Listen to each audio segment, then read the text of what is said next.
નમસ્કાર વિદ્યાર્થી મિત્રો, મારું નામ મિહિર સર છે। આજે આપણે ધોરણ 12 નું ચેપ્ટર 6 આનુવંશિકતાનો આણ્વીય આધાર વિશે આપણે આગળ આજે વાત કરવાની છે। તો પાછળના લેક્ચરમાં શેની વાત કરેલી હતી? પાછળના લેક્ચરમાં આપણે વાત કરેલી હતી આ ચેપ્ટરનું હૃદય, આ ચેપ્ટરનું હાર્ટ જે છે પ્રત્યાંકન પ્રક્રિયા, કે જે 4 માટે મોસ્ટ એમપી તમારા માટે પ્રશ્ન છે કે જે એક્ઝામમાં પૂછાઈ શકે એની સંભાવના સૌથી વધારે છે બોર્ડમાં। ઓકે, અને એ નીટની જે પ્રિપરેશન કરતા હોય એના માટે પણ એ પ્રશ્ન ખૂબ આઈએમપી છે, કારણ કે એમાં ધીમે ધીમે અલગ અલગ પ્રશ્ન બનાવી શકાય છે। જો તમે ધ્યાનથી વાંચો તો તમને ખબર પડશે કે આમાં ટ્વિસ્ટ કરીને પણ પ્રશ્ન પૂછી શકાય છે, પરંતુ આપણે બોર્ડની એ પ્રિપરેશન કરતા હોય તો એ પ્રશ્ન આપણે જે સમજાવેલો હતો એ જ રીતે તમે લખેલું છે અમુક એ મસ્ત એકવાર લખેલું છે, અને ફરીથી એકવાર ટેક્સ્ટબુકમાંથી વાંચી અને તમારે એકવાર જાતે લખી નાખવાનું, એટલે તમને એ પ્રશ્નમાં ક્યારે વાંધો નહીં પડે। તો એમાં આપણે જોયું હતું, એના પછી આપણે શું પ્રત્યાંકન એકમ જોયો હતો। પ્રત્યાંકન એકમ તમને બધાને આપણે આકૃતિ દોરી હતી અહીંયા, એ તમને બધાને યાદ હશે। પ્રત્યાંકન એકમ એટલે શું થાય તો કે એ ટ્રાન્સક્રિપ્શન યુનિટ હતો, એમાં પ્રમોટર આવેલું હતું, એની બાજુમાં બંધારણ જનીન હતું, એની બાજુમાં ટેમ્પલેટ શૃંખલા હતી, અને છેલ્લે સમાપક હતું, અને નીચે જે શૃંખલા હતી એ હતી સાંકેતન શૃંખલા અથવા તો કોડિંગ શૃંખલા। હવે એ જે શૃંખલા હતી એના સંદર્ભમાં આપણે 5' પ્રતિપ્રવાહ પ્રમોટર અને 3' અનુપ્રવાહ જે આપણે સમાપક આપણે જે નામ આપેલા હતા એ પ્રમાણે હવે આપણે આગળ જોઈએ। હવે તો એના પછી આવશે પ્રત્યાંકન એકમ અને જનીન। ઓકે, હવે જનીન એટલે શું થાય તો કે આપણું જે ડીએનએ હોય ને, ડીએનએ 100% આપણે ડીએનએ ગણીએ માનવ શરીરમાં, માનવ શરીરના 100% ડીએનએ હોય એમાંથી 98 થી 99%, ઓકે, એક્ઝેક્ટ આંકડો નથી કે તો 98 થી 99% જે જનીન હોય, 98 થી 99% જનીન જે હોય એ એમાં જે સંકેતન કરવા માટે સક્ષમ ન હોય, એટલે કે પ્રોટીનનું નિર્માણ કરી શકશે નહીં આપણા શરીરમાં કોઈ પ્રવેશે તો। એ ફક્ત ખાલી શૃંખલાઓ આવેલી હશે, એટીજીસી એવી રીતે અલગ અલગ જે કોડ આવેલા હશે એ રીતે આપણામાં જોવા મળશે। 98 થી 99%, ફક્ત 2% પ્રોટીન જ જે છે, ફક્ત 2% ડીએનએ જે છે આપણા શરીરમાં 100% માંથી એ 2% ડીએનએ જ આપણા શરીરમાં શું કરશે તો કે પ્રોટીન બનાવવા માટે આપને સક્ષમ કરશે। એ પ્રોટીન બનાવી શકશે આપણા શરીરમાં કોઈ પણ વસ્તુ થાય તો એના પ્રતિચાર રૂપે પ્રોટીન બનાવી અને એનો પ્રતિચાર આપશે અને એની સામે લડત આપશે। કેટલા? ફક્ત 2% ડીએનએ જોવા મળશે આપણા શરીરમાં એવું કે જે કોડિંગ કરી શકતું હોય, ઓકે, કે જે પોલીપેપ્ટાઇડ શૃંખલાનું નિર્માણ કરી શકતું હોય એવા 2% જોવા મળશે। આ આંકડા મગજમાં તમે યાદ રાખતા જાજો। જનીન એટલે શું કે જે 2% પ્રોટીન છે એ જનીન એટલે ડીએનએ। આપણે રંગસૂત્ર જોઈએ, તમને કદાચ 11મા ધોરણમાં આવેલું હશે। આ જે રંગસૂત્ર છે, આ રંગસૂત્રમાં અહીંયા જે આપણે આટલો ભાગ વિચારીએ, ઓકે, તો આટલો જે ભાગ છે, આટલો ભાગ એ જે છે એ પ્રોટીનનું નિર્માણ કરી શકશે, પોલીપેપ્ટાઇડનું નિર્માણ કરી શકશે। તો આટલા ભાગને શું કહેવાય તો આને જનીન તરીકે ઓળખવામાં આવે। ઓકે, આને જનીન તરીકે આપણે ઓળખીશું કે ભાઈ આટલો ભાગ આપણે પોલીપેપ્ટાઇડ શૃંખલાનું નિર્માણ કરશે, આપણા શરીરમાં જોવા મળશે। તો આ જનીન આપણે વ્યાખ્યા સ્પષ્ટ થઈ ગઈ। હવે આપણે આગળ જઈએ તો એમાં છે સિસ્ટ્રોન। સિસ્ટ્રોન એટલે શું તો કે તમે સૌપ્રથમ યાદ કરો, સિસ્ટ્રોનની વ્યાખ્યા યાદ રાખવા માટે શું યાદ કરવાનું? ટ્રાન્સક્રિપ્શન યુનિટ યાદ કરવાનો છે। ટ્રાન્સક્રિપ્શન યુનિટ એટલે કે પ્રત્યાંકન એકમ, એ આપણે યાદ કરીએ તો એમાં શું હતું તો કે પ્રમોટર, અને એના પછી તરત જ શું હતું તો કે બંધારણીય જનીન। હવે બંધારણીય જનીનને પકડીને એક જગ્યાએ મગજમાં રાખો। તો સિસ્ટ્રોનની આપણે વ્યાખ્યા લખીએ, આકૃતિ કરવામાં જરૂર નથી, ફક્ત તમને મગજમાં બેસે એટલા માટે દોરેલી હતી। શેની વાત કરવાની છે તો કે આપણે સિસ્ટ્રોનની। તેની વ્યાખ્યા શું થાય તો કે બંધારણીય જનીનમાં આવેલા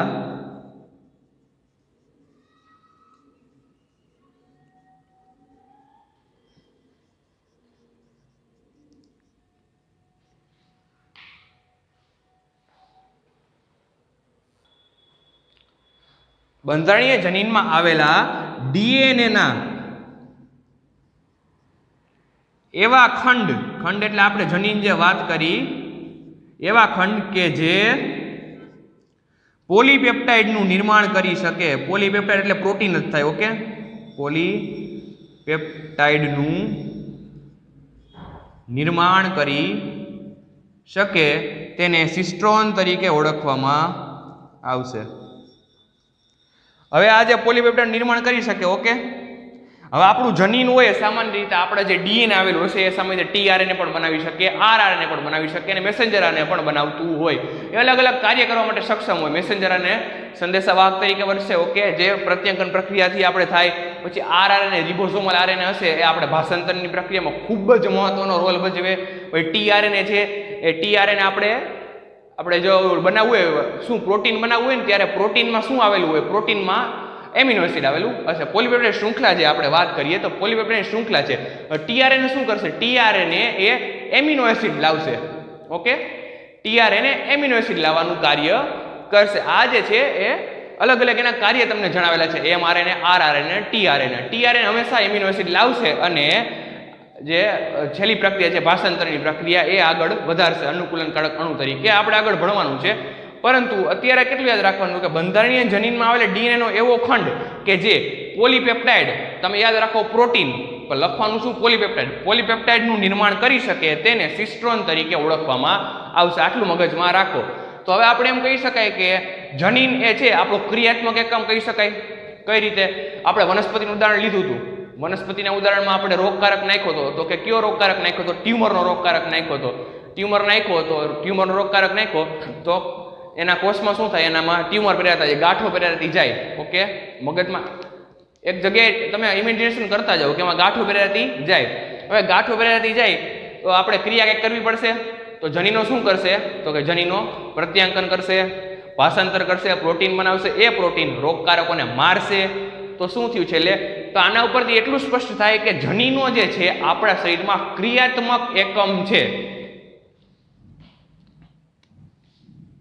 જનીનો પોઈન્ટ યાદ રાખજો. જનીન જે છે એ ક્રિયાત્મક એકમ છે. એમસીક્યુ માટે આઈએમપી પોઈન્ટ છે આ.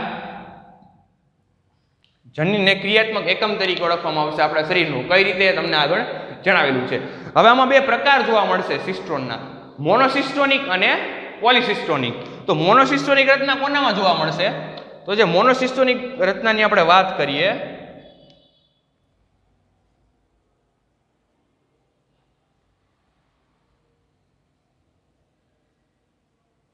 તો મોનોસિસ્ટોનિક જે છે એ સામાન્ય રીતે સુકોષ કેન્દ્રીય સજીવોમાં, એટલે સુકોષ કેન્દ્રીય એટલે વનસ્પતિ ધારો અથવા તો આપણે મનુષ્યનું ઉદાહરણ તમે જે તમને ફાવે ધારી લો મનમાં, ઓકે, કે મોનોસિસ્ટોનિક એટલે સુકોષ કેન્દ્રીય આવેલા હશે. સુકોષ કેન્દ્રીય કેવા હશે સિસ્ટોનમાં? તો કે મોનોસિસ્ટોનિક હશે. મગજમાં યાદ રાખો, એમસીક્યુ માટે એમપી પોઈન્ટ છે કે સુકોષ કેન્દ્રીય સજીવો છે એ મોનોસિસ્ટોનિક સજીવો છે. હવે આગળ જોઈએ પોલિસિસ્ટોનિક.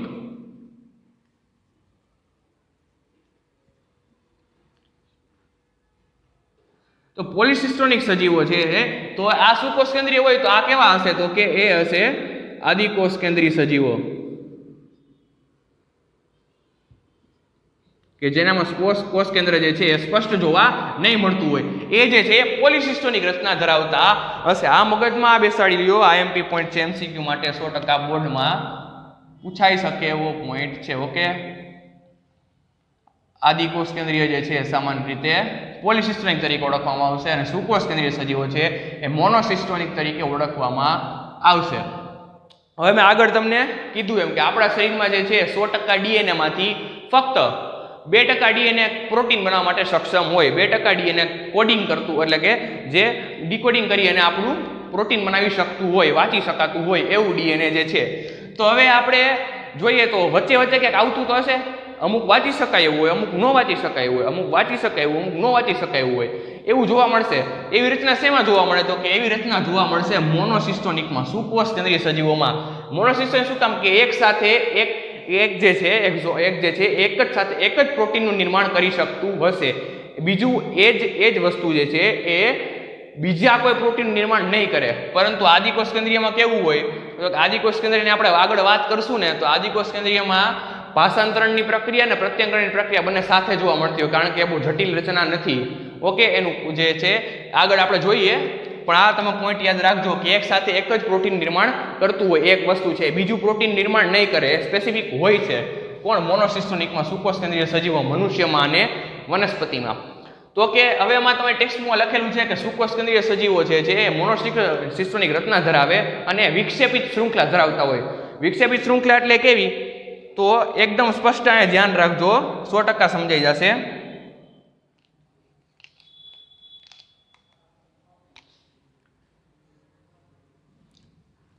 આ એક વસ્તુ દોરેલી છે. હવે આગળ જોઈએ શું છે, તમારે નથી પડવું એમાં અત્યારે.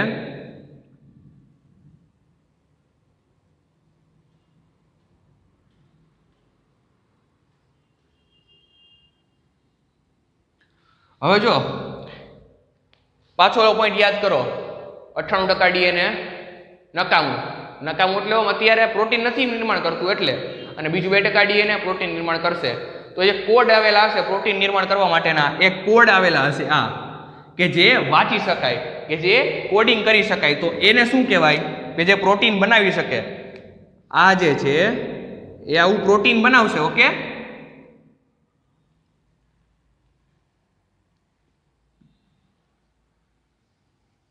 આ જે છે પ્રોટીન નિર્માણ કરી શકશે, પરંતુ જે આ ભાગ આવેલો છે, આ ભાગ એ પ્રોટીન નિર્માણ કરી શકશે નહીં. કે આ ભાગ, ઓકે, આ જે છે કંઈ કરશે નહીં. તો હવે નકામું છે. તો પ્રોટીન નિર્માણ કરવું હોય ને તો આ જે છે એને આપણે કાઢી નાખવાનું. હવે આપણે જોતું નથી તો આ પ્રક્રિયા, એમાં એક પ્રક્રિયા કરવાની આપણે, એ પણ આવશે. એ પ્રક્રિયા કરીને આ જે દૂર થઈ જાય અને છેલ્લે શું વધશે? છેલ્લે ફક્ત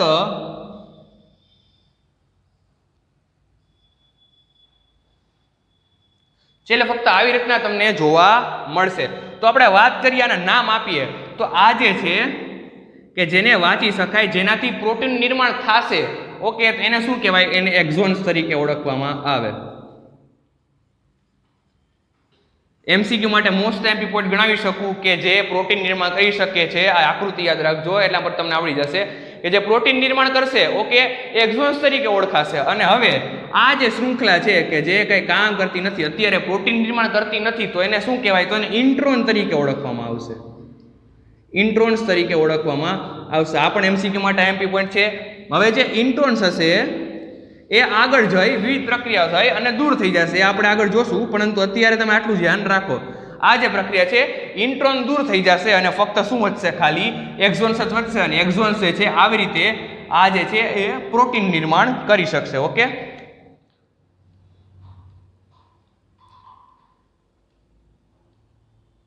આ પ્રોટીન નિર્માણ કરવા માટે સક્ષમ હશે. કોણ? એક્ઝોન્સ. ઇન્ટ્રોન કાંઈ કાર્ય કરી શકશે નહીં. તો આકૃતિ મગજમાં રાખી અને તમે આગળ ચાલજો. હવે એના પછી જે આપેલું છે કે નિયામક જનીનો અને બંધારણીય જનીનને, ટેક્સ્ટબુકમાં જે પોઈન્ટ આપેલી છે કે નિયામક જનીન એ ક્યારેક ક્યારેક નિયામક જે આવેલું હશે અહીંયા બંધારણીય જનીનને આગળ પ્રત્યાંકન એકમમાં જે કંઈ શૃંખલાનું કરતા નથી, એ પણ પ્રોટીનનું નિર્માણ કરતા નથી. બંધારણીય જનીનમાં એવા અમુક ખંડ આવેલા હોય કે જે પ્રોટીનનું જે નિર્માણ છે એ કરી શકતા નથી. એને નિયામક જનીન એ ઓળખાતા હોય. એ તમારે પડવું નથી એમાં. એ લાઈન તમને ગોટે ચડાવશે. ટેક્સ્ટબુકમાં આવેલી 2 લાઈન છે એ આપણે આગળના લેક્ચરમાં એ 2 લાઈન, એ ફક્ત 2 લાઈન જે છે અત્યારે આપણે કાપી નાખો. તમે આટલો પ્રશ્ન તમે અત્યારે યાદ રાખો. ઓકે, અને એ જે છે આપણે આગળના જે લેક્ચર છે એમાં આપણે પ્રકાર ભણશું. આપણે સુકોષ કેન્દ્રીય અને આદિકોષ કેન્દ્રીયમાં જે છે એના ત્યારે આપણે 2 લાઈનનો વધારે પડતો અભ્યાસ કરશું. પરંતુ અત્યારે તમે આટલું યાદ રાખો. સિસ્ટ્રોન એટલે શું? જનીન ક્રિયાત્મક એકમ છે. આ સૌ પ્રથમ પોઈન્ટ છે આપણો.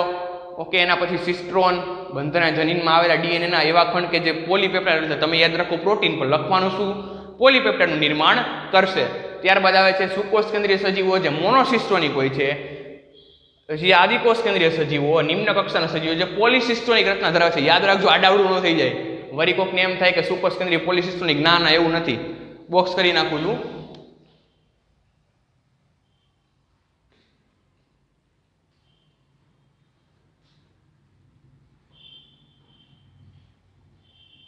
ગોટો ન થાય, યાદ રાખજો. MCQ માટે MP પોઈન્ટ છે. આ જે મોનોસિસ્ટોનિક સજીવો છે સુકોષ કેન્દ્રી અને પોલિસિસ્ટોનિક આદિકોષ કેન્દ્રી. પછી આ આકૃતિ ઉપરથી તમને આગળના બધા જ પોઈન્ટ આરામથી ક્લિયર થઈ જશે, ક્લિયર કટ, કે જે પ્રોટીન નિર્માણ કરે એક્ઝોન્સ અને ઇન્ટ્રોન્સ છે એ પ્રોટીન નિર્માણ કરી શકતા નથી. ઓકે, એ મુજબ આપણે આગળ ચાલવાનું છે. હવે આમાં કોઈ પણ કાંઈ પ્રશ્ન હોય તો પૂછી લેજો.